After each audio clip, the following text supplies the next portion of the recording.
이필렬 교수님의 첫 번째 주자 발표를 듣도록 하겠습니다. 박수로 맞이해 주시기 바랍니다.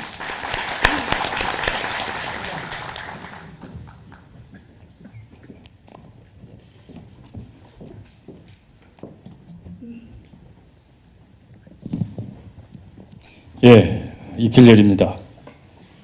제가 2011년에 후쿠시마 원자력 발전소 사고가 난 다음에 2011년에 뭐 토론회에 한두 번 참석한 적이 있는데 그 이후로 지금 토론회 나온 게 처음입니다.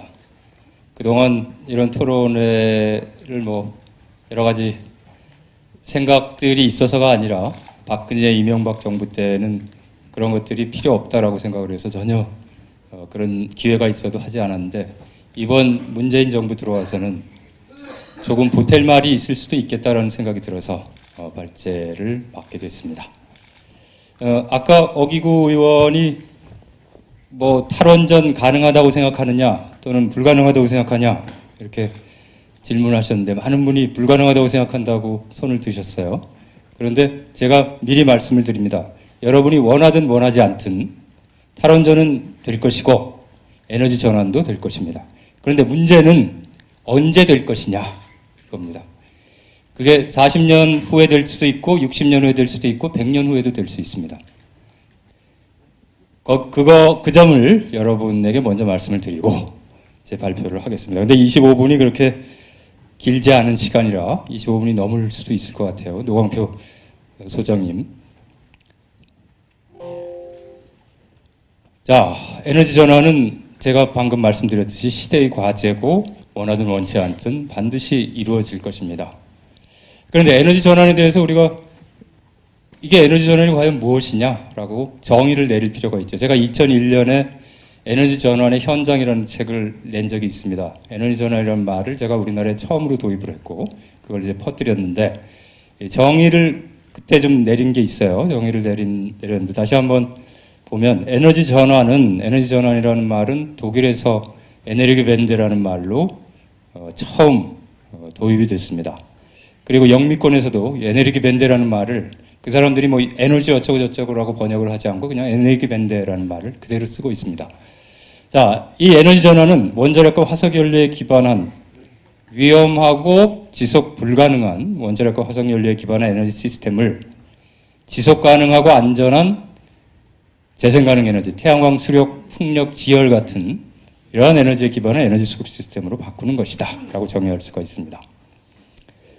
그리고 실현이 되는 것이고요. 언젠가 반드시 실현이 된다. 그런데 이 실현 시기라고 하는 것은 각 나라의 자연적인 상황, 정치적인 상황, 국제정치적인 상황에 따라서 달라진다라는 것입니다. 예를 들어서 재생 가능 에너지 자원이 굉장히 풍부한 국가에서는 의지만 가지면 굉장히 빠른 시간 안에 에너지 전환을 달성할 수 있지만 우리나라 같이 땅이 작고 재생가능 에너지 자원이 그렇게 많지 않은 나라에서는 상당한 시간이 걸릴 수 있다라고 하는 것입니다. 그래서 40년 걸리는 국가도 있지만 독일 같은 경우가 지금 2022년에 원자력 발전소를 다 폐쇄하기로 했지만 2022년에 원자력 발전소를 폐쇄한다고 해서 에너지 전환이 달성되는 게 아닙니다. 그때도 여전히 갈탄이나 석탄이나 이런 그 LNG나 이런 쪽에서 에너지를 많이 얻을 수밖에 없어요. 그래서 독일에서는 2050년 정도를 에너지 전환의 거의 그 마지막 시기, 최종 실현 시기 정도로 보고 있습니다. 그러니까 독일 같은 경우는 2000년경에 시작을 했으니까 한 50년 정도 걸리는 거죠. 우리나라 같은 경우에는 뭐 60년, 70년이 걸릴 수도 있습니다. 그런데 제가 여기서 조금 강조하고 싶은 말은 60년 이상 걸릴 수 있는 국가에서 40년 만에 우리도 에너지 전환을 해버리겠다 이렇게 생각하고 무리하게 서두르다 보면은 오히려 60년 후에도 에너지 전환이 실현되지 못할 가능성이 있다 하는 것입니다. 자, 그러면 에너지 전환과 원전 제로, 탈원전의 관계에 대해서 조금 생각을 해보겠습니다. 원전 제로, 탈원전은 에너지 전환의 필수 내용입니다. 왜냐하면 에너지 전환의 정의에서 에너지 수급 시스템의 전환이 원전 화석 연료로부터 재생가능 에너지 쪽으로 넘어가는 것이니까요. 그런데 원전 제로의 시간표도 에너지 전환의 시간표와 마찬가지로 각 나라마다 다를 수밖에 없습니다. 아까 미국에서 이정미 의원이죠. 미국에서 올해 발표한 에너지 정보청의 자료에 따르면 2022년에는 태양광 에너지의 발전 단가가 훨씬 더 싸진다. 다른 것보다 더 싸진다라는 그런 발표를 했다고 말씀을 하셨는데, 미국 같은 경우에 그럼 에너지 전환이 이렇게 간다고 하더라도 에너지 전환이 언제 이루어질 것인가? 또는 원전 제로가 언제 이루어질 것인가? 미국은 굉장히 오래 걸릴 것입니다.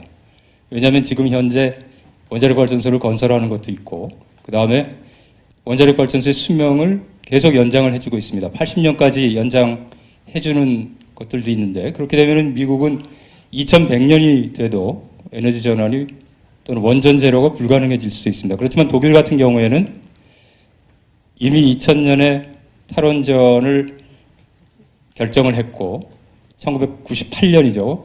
원래는. 그래서 2022년쯤에는 탈원전을 하기로 했으니까 20년 정도 독일에서는 걸리는 것입니다. 그런데 에너지 전환과 마찬가지로 원전 제로, 탈원전이라는 것도 무리하게 서두르다 보면 오히려 더 오래 걸릴 수 있다라고 하는 것을 우리가 생각할 필요가 있습니다. 그러면 탈원전, 원전 제로 성공을 어떻게 하면, 실현을 어떻게 할 것인가? 그 성공의 핵심 요소를 저는 두 가지로 보는데요. 하나는 재생가능 에너지가 확고하게 뿌리를 내려야 됩니다. 탈원전 아무리 외치고 많은 사람들이 탈원전을 하고 싶다고 해도 재생가능 에너지가 뿌리를 내리지 못하면 탈원전은 불가능합니다. 그 다음에 또 하나, 탈원전이라고 하는 것, 에너지 전환이라고 하는 것은 대단히 오랜 시간이 걸리는 것이기 때문에 세대 간의 기억이 이어져야 한다는 것입니다. 세대 간의 기억이 이어지지 않으면 우리 세대는 지금 탈원전을 열심히 하고 싶어하고, 그 다음에 탈원전을 열심히 하고 있는데 다음 세대한테 우리 세대의 기억, 우리 세대의 노력, 우리 세대라고 하면은 후쿠시마 사고의 기억이 머릿속에 꽉 박혀 있단 말이죠. 그런데 지금 10살 또는 지금 태어난 아이들이 성인이 됐을 때 이 아이들이 후쿠시마 사고에 대한 기억이 이 아이들한테는 없습니다. 이 기억이 이어지지 않으면 이 아이들이 이제 사회를 움직이는 그 세대가 됐을 때 탈원전이 뒤집어질 수 있다라고 하는 것입니다. 자, 그렇기 때문에 우리가 지금 문재인 정부에서 탈원전, 에너지 전환 열심히 의지를 갖고 추진을 하고 있지만 이 두 가지가 충족되지 않으면 실패할 것이다 라는 말을 할 수가 있습니다. 그러면 이제 이 두 가지를 놓고, 그러니까 탈원전, 에너지 전환의 필수 조건, 재생가능 에너지가 확고하게 뿌리를 내려야 된다는 것과 세대 간 기억이 이어져야 한다는 이 두 가지가 스웨덴과 독일에서 어떻게 진행이 됐는지, 어떻게 반영이 됐는지 한번 살펴보겠습니다. 우리는 스웨덴하고 독일이 다 탈원전을 하는 나라다 이렇게 알고 있고, 아까 어떤 의원도 그런 얘기를 했죠. 스웨덴 얘기를 했어요. 근데 스웨덴은 탈원전을 포기한 나라입니다. 자, 그런데 어떻게 돼서 그런 일이 벌어졌냐? 스웨덴은 8개의 원자로가 가동되고 있고 현재 40%의 전기를 원자력 발전으로 공급을 하고 있습니다. 스웨덴에서는 이미 1980년에 40년 가까이 됐죠. 2000년까지 국민투표를 통해서 2000년까지 원전 제로를 만들기로 결정을 했습니다. 이때 찬성이 58.1%였습니다. 많은 국민들이, 60% 가까운 국민들이 찬성을 했는데, 그런데 이 사람들이 2000년이 돼가지고 2000년까지 대체제가 있어야 되는데 대체제가 보이지 않았던 거죠. 그러니까 어쩔 수 없이 탈원전 시점을 2010년으로 연기를 합니다. 그리고 대체제가 없고 체르노빌 사고가 1986년에 일어나긴 했지만 상당한 시간이 흐르니까 어떤 사람들이 어떻게 생각을 하냐면 2006년, 2000년대 들어와가지고 원자력 발전에 대해서 긍정적인 태도를 보이는 사람들이 늘어나기 시작합니다. 여론조사를 보면 2006년에 80%, 2010년에 52%, 2013년에 68%. 그러니까 후쿠시마 사고가 난 다음에도 여전히 원자력 발전에 대해서 긍정적인 여론이 상당히 높았습니다. 그리고 2009년에 보수당이 집권을 하고 있었는데 2009년에 이 사람들이 원전 제로 정책을 폐기를 합니다. 그리고 어떤 정책을 내놓냐면 새로 원전은 짓지 않지만 새로가 아니라 원전 개수를 늘리지는 않지만 폐쇄되는 원전을 대체할 대치용 원전의 신규 건설을 허용한다 라고 합니다. 완전히 원전 제로 탈원전 결정을 포기한 거죠. 그런데 이게 2015년경에 이제 정권이 바뀌어요. 그 후에 정권이 바뀌는데 정권이 바뀌어서도 3인당하고 녹색당이 연정을 하게 되는데 정권이 바뀌어서도 이 보수당이 결정한 결정을 번복하지 않습니다. 다시 말하면은 3인당 녹색당에서도 현존하는 원전이 폐쇄될 때 그걸 대체할 수 있는 신규 원전을 건설할 수 있게 이렇게 계속 기존 정책을 유지하는 결정을 합니다. 스웨덴은 이런 식으로 포기를 했어요. 그런데 독일의 경우에는 독일에서도 부침이 있었습니다. 왔다 갔다 했어요. 1998년에 3인당하고 녹색당이 연정을 하면서 원자력 발전 폐기한다, 탈원전 한다라는 결정을 합니다. 이때 이제 그 기업체들하고 여러 가지 협의를 해가지고 원자로의 평균 수명을 32년으로 정하고 그렇게 되면 한 2022년쯤 되면 원자력 발전소가 이제 완전히 없어지는 그런 계산이 나왔는데 야당에서는 반대가 심했습니다. 기민당하고 자유당 이쪽이 반대가 심했는데 그럼에도 불구하고 3인당 쪽이 녹색당하고 다수당이었으니까 관철을 시켰죠. 그런데 이때도 그 세대별로 원자력 발전에 대한 태도를 보면 1998년이면 1986년 체르노빌 사고 난 다음에 한 15년 정도 지난 시점인데 이때도 보면은 젊은 세대가 원자력 발전에 대해서 긍정적인 태도를 보입니다. 나이 든 세대 40대, 50대는 굉장히 부정적이었는데 젊은 세대들은 긍정적이었어요. 15살부터 18세에서 24세 이 사람들은 체르노빌 사고 났을 때 아주 어렸죠. 근데 이 사람들은 52%가 원자력 발전 폐기를 오랜 시간에 걸쳐서 하자. 여기에 찬성을 했습니다. 그리고 그 후에도 원전 폐기 찬성 여론이 지속적으로 하락합니다. 2004년에 64%가 2009년에 49%로. 그리고 2010년에 여론조사를 또 하는데요. 2009년에 독일에서 3인당 녹색당 연정이 2005년에 연정이 이제 정권을 내줬다기보다는 3인당 녹색당 연정이 3인당 기민기사당 연정, 대연정으로 바뀝니다. 그래서 그 당시에 이제 노무현 대통령이 이 독일의 대연정, 한번 우리나라에서 도입해보자 이런 얘기를 한 적이 있는데, 대연정으로 바뀌어서 기민기사당에서도 당연히 3인당하고 연정을 해야 되니까 원자력 발전 폐기는 그대로 유지를 합니다. 그런데 2009년에 다시 의회 선거가 있었는데 그때 기민기사당과 자유당이 연정을 구성하게 됩니다. 그러면서 이제 원자력 발전 폐기를 다시 되돌리는 그러한 시도를 하는데 그 당시에 여론조사를 보면 2010년의 여론조사는 이 기민기사당, 자유당이 집권한 다음에 이 사람들이 추진한 게 원자력 발전소의 수명을 연장해 주는 것이었습니다. 첫 번째. 그 다음 단계는 아마 이제 원자력 발전소를 더 하는 이런 쪽으로 갈 가능성이 있었는데 그때 여론이 수명 연장으로 얻어진 이익을 재생가능 전기에 투자할 경우에 수명 연장을 찬성한다는 결과가 73%였습니다. 상당히 높은 것이었죠. 그래서 이런 여론을 바탕으로 2010년에 메르켈이 수상이었던 이 집권당이 원자력 수명을 42년 정도로 연장을 해줍니다. 그렇게 되면 2035년에 최종적으로 원자력 발전소가 폐기될 예정이었는데 그런데 바로 이런 결정을 내리고 의회에서 통과가 되고 다 했는데 2011년 3월 11일에 후쿠시마 사고가 터집니다. 후쿠시마 사고가 터지니까 여론이 급반전을 합니다. 거의 뭐 7, 80%가 원자력 발전소를 5년, 10년 안에 다 폐쇄해야 된다. 이런 식으로 여론이 급반전을 하니까 메르켈 수상이 여론을 무시할 수가 없어서, 왜냐하면 거기는 계속해서 지방선거들이 이루어지는데, 주정부 선거들이 이루어지는데 주정부 선거에서 다 질 수밖에 없는 상황이 왔거든요. 그리고 실제로 바덴베르튼베르크 주에서 녹색당하고 3인당 쪽에 정권을 내주게 됩니다. 그래서 이때 그 여론조사를 했는데 5년 이내 원전 폐기 찬성하는 그 비율이 63%에 달했습니다. 완전히 바뀐 거죠.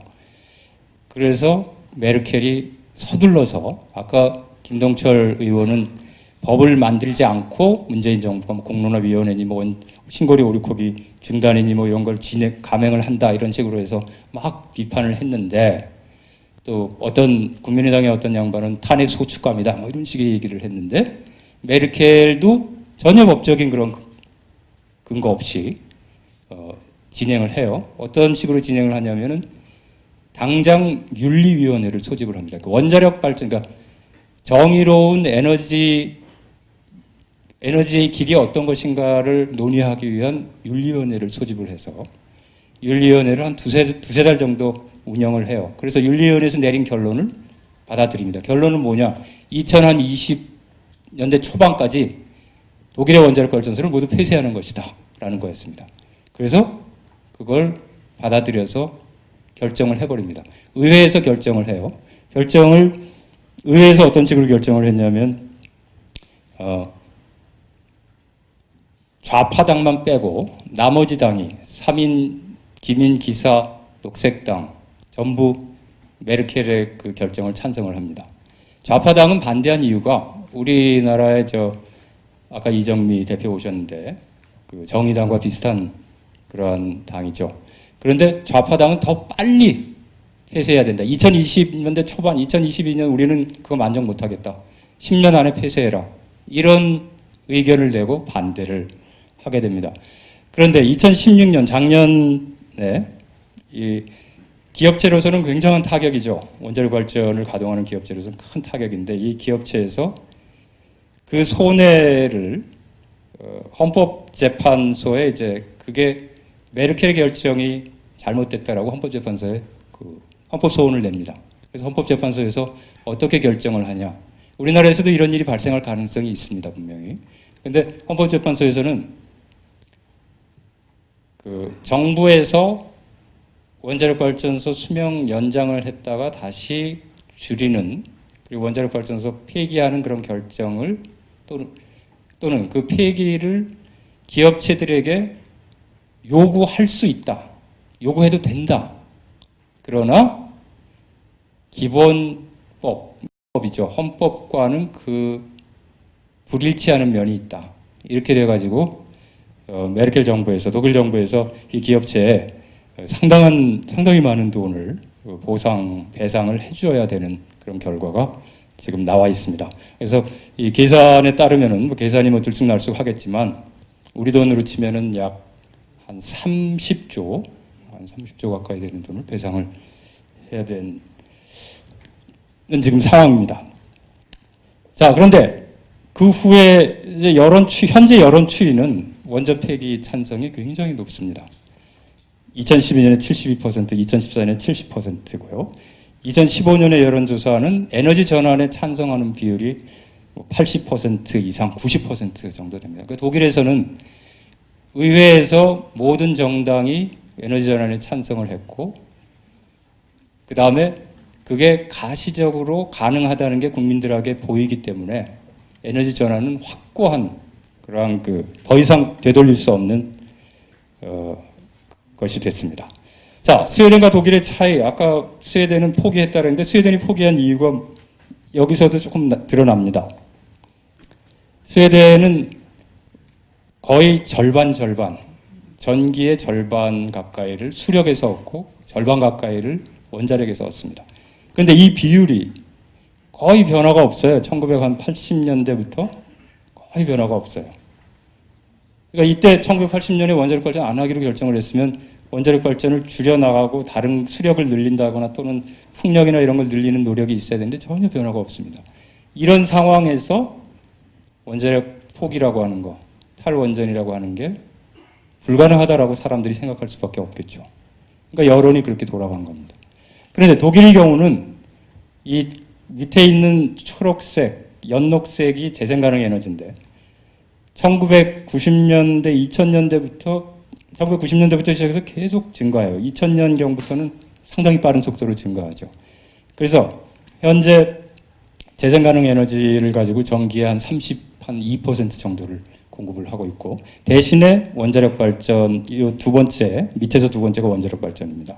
이 원자력 발전에서 공급하는 전기의 양은 지속적으로 줄어들어서 현재 한 14% 정도 공급을 하고 있습니다. 이걸 보면 국민들이 재생가능 에너지에 기반한 에너지 전환이라는 건 가능하구나라고 확고하게 생각을 할 수밖에 없겠죠. 그러니까 여론조사를 해도 80% 이상 90%가 에너지 전환에 찬성을 하게 되는 것입니다. 이건 뭐 아까 독일의 재생가능 전기 비중을 다시 한번 보여드리는 건데 2035년이 되면 한 60% 정도 재생가능 에너지로 얻게 돼요. 2050년에는 80~90%가 재생가능 에너지로부터 전기가 생산될 것이다 라고 예측이 되고 있습니다. 자, 그럼 이제 한국으로 돌아와서 한국에서 에너지 전환 실현의 조건 좀 생각을 해볼 필요가 있는데요. 제가 몇 가지를 정리해 봤습니다. 첫째, 가장 중요한 거라고도 할 수 있고 뭐 좀 두 번째로 중요한 거라고도 할 수 있는데, 첫째는 에너지 전환의 의지를 가진 현 정권이, 문재인 정부가 또는 현 정권이 20년 가까이 집권해야 한다라는 것입니다. 만일 5년 후에 정권이 바뀌면 당연히 에너지 전환은 물거품이 되겠죠. 그래서 현 정권이 상당히 오랫동안 집권을 해야 되고, 그리고 이 기간 동안 재생가능 에너지의 비중이 빠른 속도로 증가해야 됩니다. 20년 집권을 해도 빠른 속도로 증가하지 않으면 시간이 흐르면서 10년, 15년 흐르면서 야, 에너지 전환 안 되는 거야. 우리 원자력 발전 계속 해야 돼. 이런 여론이 훨씬 더 높아질 수 있습니다. 그렇게 되면 에너지 전환은 불가능해집니다. 그 다음, 이 기간 동안 한반도에서 남과 북의 적대적인 대치 상태가 해소되고 평화체제가 정착돼야 한다. 이 얘기는 에너지 전환하고 이거하고 무슨 상관이냐, 원전제로하고 무슨 상관이냐라고 생각될지 모르겠지만, 북한에서 지금 5차 핵실험까지 했습니다. 그리고 ICBM까지 뭐 개발했다고 하고 6차 핵실험 준비한다고 하고, 북한에서는 핵무기를 계속 개발을 하고 있습니다. 그런데 북한에서 핵무기를 개발해서 실험하면 할 때마다 한국에서도 남한에서도 핵보유를 해야 된다. 핵무기를 직접 만들어서 우리가 가지고 있어야 된다라고 하는 여론이 높아지는 추세입니다. 예를 들어서 여기 보시면 2016년 1월 15일 이때 4차 핵실험이 있었죠, 북한에서. 근데 이때 한국갤럽하고 중앙일보에서 그 여론조사를 했는데, 이때 갤럽에서는 54%, 중앙일보에서는 68%의 국민이 우리나라도 핵무기를 가져야 된다를 찬성을 합니다. 그러니까 지금 현재 핵무기를 보유해야 된다고 생각하는 국민들이 굉장히 많은 거예요. 그런데 이렇게 핵무기를 보유해야 된다고 많은 국민이 생각하는데 원전제로 할 수 있겠느냐? 쉽지 않습니다, 이거는. 분리해서 생각하기가 굉장히 어렵다라고 저는 생각을 하고 있어요. 현재 핵무기를 보유한 국가들을 보면 원자력 발전을 핵무기를 보유한 국가는 거의 다 북한 정도, 이스라엘 정도 빼고 원자력 발전을 많이 하고 있습니다. 그리고 이스라엘 같은 경우에는 원자력 발전소 자체는 없지만 지금 하려고 하는 그 움직임이 있고, 북한의 경우에는 뭐 맘만 먹으면 얼마든지 원자력 발전을 할 수가 있겠죠. 돈이 없어서 문제죠. 그리고 그 다음 마지막에서 두 번째, 이 당위성과 필연성이 다음 세대에 전달돼야 한다. 이 대단히 중요한 문제입니다. 그 다음, 이 기간 동안 에너지 전환이 성공할 가능성이 가시적으로 드러났을 때 에너지 전환을 진보 보수를 막론하고 모든 정당들의 합의 사항으로 결정을 해야 됩니다. 국민투표보다 정당들의 합의 사항이 저는 훨씬 더 중요하다고 생각합니다. 국민투표는 해가지고 53%, 55%로 찬성이 됐다가 다시 또 해보자, 5년 후에. 그러면 다시 또 48%로 부결될 수도 있는 거거든요. 모든 정당들이 국회에서 합의를 하게 되면 다시 되돌리기가 대단히 어려워질 것입니다. 자, 여기서 우리가 신거리 오리코기 건설 중단과 에너지 전환의 관계에 대해서 생각해 볼 필요가 있습니다. 신거리 오리코기 중단, 건설 중단하는 것이 한국의 에너지 전환에 도움이 될 것인가? 생각해야 될 문제는 오리코기 건설 중단이 에너지 전환의 실현을 보장하는가? 보장할 수도 있고 보장하지 않을 수도 있습니다. 오리코기 건설 계속이 에너지 전환의 실현을 가로막는가? 가로막을 수도 있고 가로막지 않을 수도 있습니다. 그리고 그 다음 신거리 오리코기 건설 중단이 에너지 전환 의지를 가진 정권의 20년 집권에 도움이 되는가? 도움이 안 될 가능성이 더 높다. 저는 이렇게 생각을 합니다. 도움이 안 될 경우에 에너지 전환의 시점은 멀어질 수밖에 없다. 그러면 대안으로서 신거리 오리코기 건설은 계속하되 노후 원전들을 더 위험한 고리 2, 3, 4호기, 월성 1호기 이런 노후 원전들을 설계 수명에서 정한 시기보다 더 일찍 폐쇄하는 것은 어떤가? 그리고 재생가능 전기를 빠르게 확대하는 것은 어떤가?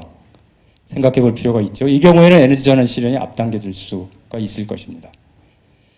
그리고 에너지 전환 실현이 앞당겨진다는 것은 재생가능 에너지가 확고하게 뿌리를 받고 국민들의 여론이 에너지 전환 빨리 하자, 가능하다 이렇게 여론이 높아지면 원전 제로가 앞당겨질 수도 있습니다. 그렇게 되면 신거리 오리코기 건설하고 나면은 2082년에 이제 신거리 오리코기 설계 수명이 다 하는데 2082년이 되기 전에 2050년, 60년에 신거리 오리코기 우리 폐쇄해도 되지 않냐?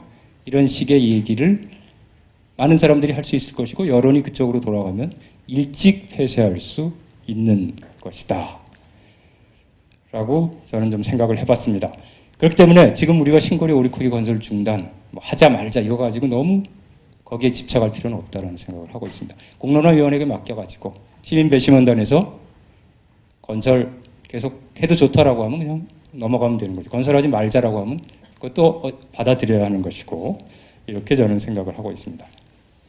자, 아까 제가 에너지 전환은 우리가 원하든 원치 않든 시간이 한 5분 남았나요? 뭐 이미 지났나요? 5분? 5분 모르겠습니다. 지났다는 얘기도 있고 5분 남았다 그러네요. 자, 에너지 전환은 실현된다 반드시. 이유 거기에 대해서 한번 좀 살펴보겠습니다. 우선 첫째는 재생가능 에너지가 빠르게 발달하고 있다. 그렇기 때문에 재생가능 에너지 경제성도 빠른 속도로 향상되고 있습니다. 그 다음 전기저장 기술의 발달과 확산으로 저장장치의 경제성도 향상되고 있다.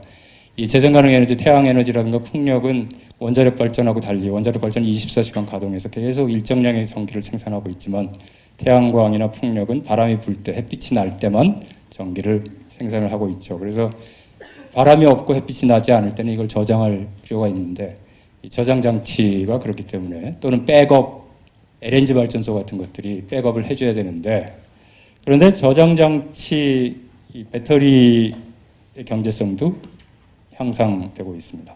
그런데 상대적으로 원자력 발전과 화력 발전의 경제성은 나빠지고 있습니다. 그리고 또 디지털 기술, 이 기술의 발달로 전력 수급의 정교한 제어가 가능해지고 있고 그리고 시민들의 그 안전의식이 점점 높아지고 있기 때문에 원자력 발전에 대한 안전 강화 요구가 높아지고 있고 원자력 발전의 안전성에 대한 우려가 높아지고 있습니다. 그리고 또 한 가지 지방분권화가 이제 계속 진행이 되고 있는데 이 지방분권화의 강화하고 재생가능 에너지하고 이게 연결이 되는 지점이 상당히 있습니다. 그렇게 되면은 지방분권화가 강화되면서 재생가능 에너지 쪽에 대한 요구, 원자력 발전, 재생가능 에너지에 대한 요구, 그리고 지역 자체의 전력 수급 시스템에 대한 요구가 높아질 수 있다. 그렇기 때문에 에너지 전환이 언젠가는 실현될 수밖에 없다는 것입니다. 여기서 이제 가장 중요하게 우리가 많은 사람들이 생각하는 게 경제성이죠. 재생가능 에너지 경제성. 미국 에너지정보청에서도 발표를 했는데 이 지역마다 다르긴 하지만 태양광 발전의 경우에 칠레나 여기 보시면 메가와트당 칠레의 경우엔 또는 킬로와트로 바꾸면 킬로와트 시당 칠레의 경우에는 한 40원 정도 태양광 발전, 40원 정도의 태양광 발전을 하고 있습니다. 이미 원자력 발전보다 훨씬 싼 값으로 발전을 하고 있는 것이죠. 2015년에 독일의 아고라라고 하는 그 기구가 있는데 여기에서 태양광 전기 단가를 계산을 하고 예측을 했습니다. 유럽의 경우에. 유럽의 경우에 계산하고 예측을 했는데 2015년에는 한 60원에서 한 뭐 100원 정도 이런 것이 2025년에는 3분의 2로 감소하고 2050년에는 3분의 1로 감소한다. 다시 말하면 한 20원에서 한 50원 정도로 감소한다라는 예측을 내놨습니다. 이렇게 태양광 발전의 경제성이 이때가 되면 2025년부터는 뭐 원자력 발전보다 현재도 원자력 발전보다 더 경제성이 높은 지역이 있지만 50년이 되면은 훨씬 더 경제성을 가지게 된다라는 것입니다. 그런데 이 아고라는 기구에서 한국에 대해서도 계산을 했습니다. 한국에 대해서는 어떻게 계산했냐? 2015년에 이거는 이제 그 자본 비용인데 평균 자본 비용인데 이렇게 세 가지로 나가지고 계산한 게 중간 정도를 보시면 한 2015년에는 한 110원 정도. 그런데 2025년이 되면 90원 정도가 되는 거고요. 2035년이 되면 한 5, 60원밖에 안 됩니다. 자, 이 얘기는 뭐냐? 우리가 한국의 경우에는 이건 에너지 저장 장치 비용 예측인데요. 시간이 없으니까 쭉쭉 넘어가겠습니다. 한국의 경우에는 원자력 발전의 발전 단가가 굉장히 낮아요. 왜? 원자력 발전이라고 하는 것도 태양광이나 뭐 풍력과 마찬가지로 지역에 따라서 그 발전 단가가 다릅니다. 건설 비용이 국가에 따라서 다르기 때문인데 한국이 건설 비용이 가장 낮습니다. 국제 비교를 하면. 그래서 발전 단가가 가장 낮게 나오는데 2013년에 에너지경제연구원에서 연구한 결과를 제가 좀 찾아봤는데 할인율이 5%, 10% 이렇게 두 가지로 계산을 했는데 대충 보면 한 40원 정도, 45원 정도밖에 안 됩니다. 굉장히 낮은 거죠. 그렇지만 아까 태양광하고 비교를 했을 때 2035년 정도 되면은 태양광도 45원 정도가 되거든요. 킬로와트 시당. 그러니까 우리가 한 20년이 채 되기도 전에 태양광 발전의 경제성이 원자력 발전보다 더 좋아진다. 이렇게 말할 수가 있습니다. 시간이 흐를수록 원자력 발전의 발전 단가는 더 높아질 가능성이 높기 때문에 더더욱 그럴 수밖에 없다라고 말할 수가 있습니다. 뭐 이건 시간이 없기 때문에 쭉쭉 넘어가겠습니다. 경제성 넘어가겠고요. 그래서 이제 결국은 원자력 발전이 경쟁력을 상실하게 될 가능성이 점점 높아지는 거고요. 2030년대가 되면. 그렇게 되면 경쟁력이 없으면 퇴출되겠죠.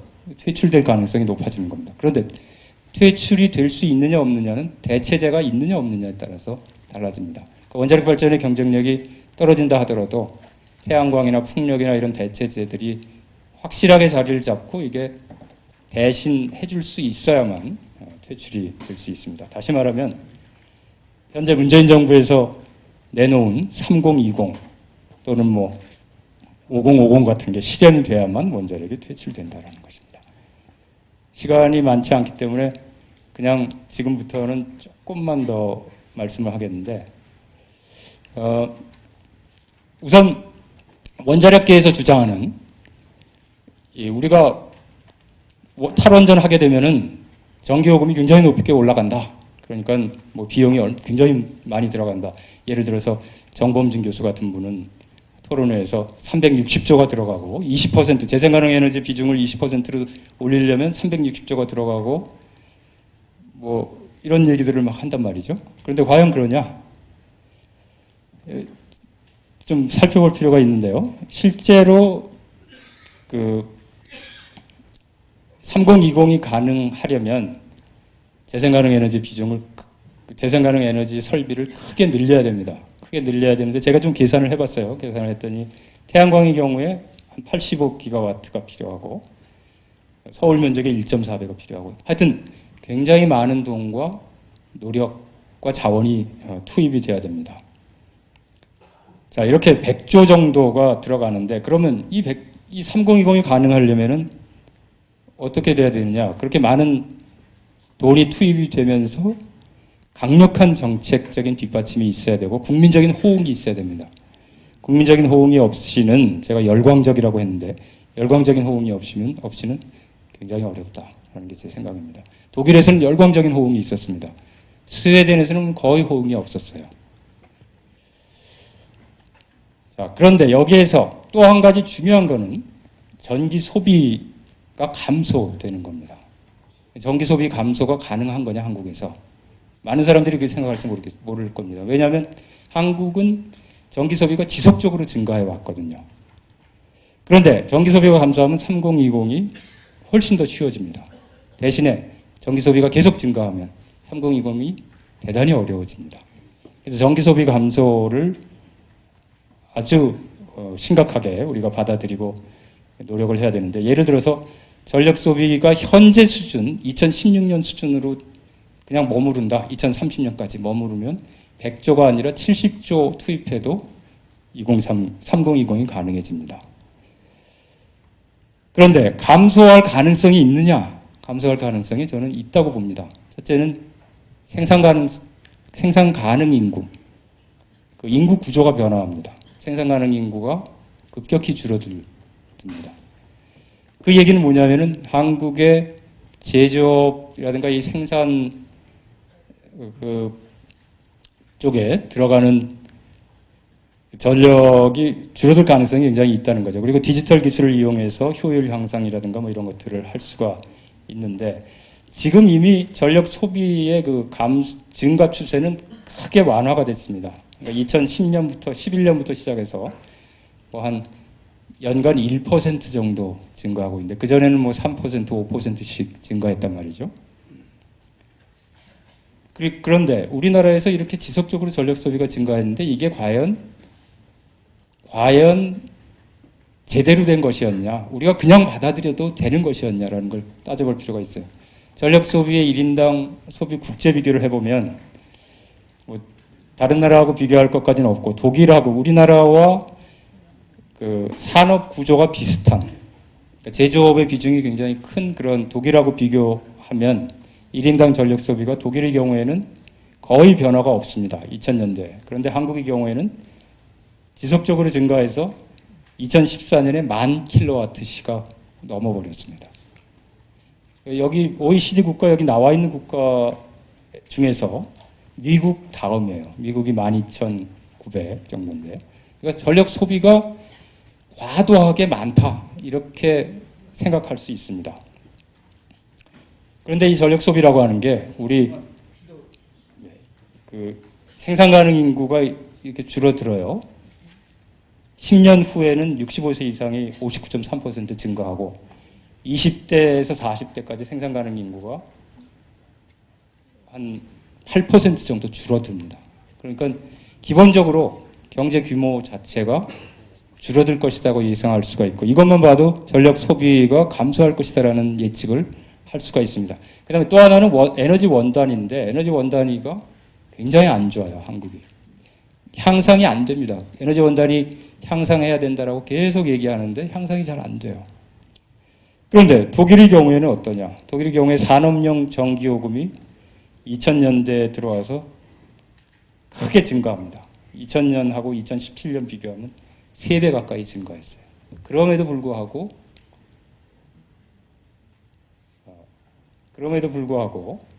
이 독일의 에너지 생산성은, 에너지 원단위가 이렇게 줄어듭니다. 에너지 생산성은 크게 높아져요. 전기요금이 올라가도 우리는 산업체에서 뭐 다 죽는다, 에너지 요금 올라가면, 이렇게 얘기를 하지만 독일의 경우 보면은 그렇지 않다라는 걸 알 수가 있어요. 3배가 올라갔는데도 생산성은 크게 증가하고 경제가 나빠지지 않았다는 걸 알 수가 있습니다. 자, 이제 마무리를 해야 되는데, 어쨌건 마지막 에너지 전환과 노동조합에 대해서 말씀하고 마무리를 하겠습니다. 한수원에서는 신고리 오리코기 중단하는 것에 대해서 신고리 오리코기 건설 중단과 공론화의 결론을 맡기자라는 것에 대해서 반대를 하고 있죠. 그런데 한수원도 에너지정책연대의 그 가입 단체입니다. 에너지정책연대에서 추구하는 것은 뭐냐? 오늘 이 자리를 개최한 정의로운 에너지 전환이에요. 한수원도 저는 정의로운 에너지 전환에는 공감한다, 찬성한다 이렇게 생각을 합니다. 근데 저는 그래서 그 한수원이 거기에 공감하고 찬성을 한다고 하면 한수원 노동조합에서 적극적으로 생각해야 될 일은 정의로운 에너지 전환을 우리가 어떻게 할 것인가 라고 생각을 합니다. 그러니까 신고리 오리코기 건설 중단이라고 하는 것이 정의로운 에너지 전환을 위해서 도움이 안 된다, 이렇게 판단을 하면 반대할 수 있죠. 그러니까 그냥 반대하시는 게 아니라 우리는 정의로운 에너지 전환을 추구하는데 정의로운 에너지 전환에 비추어 볼 때 신고리 오리코기 중단은 이거는 기여할 수 없다라고 말씀하시고 반대를 하시면 그게 더 훨씬 더 설득력이 있을 것이라고 생각을 합니다. 그 다음에 또 하나, 정의로운 에너지 전환을 찬성하고 공감을 하신다면은 실제 저는 행동을 좀 하실 필요가 있다고 생각합니다. 그래서 예를 들어서 에너지정책연대 같은 데서 에너지 전환 협동조합 같은 걸 설립을 해서 거기에서 태양광 발전소를 직접 협동조합에서 건설을 하고 가입단체들에서는 적극적으로 지원해주는 이런 활동들도 저는 필요하다라는 생각을 합니다. 시간이 많이 지나서 이 정도로 마치겠습니다.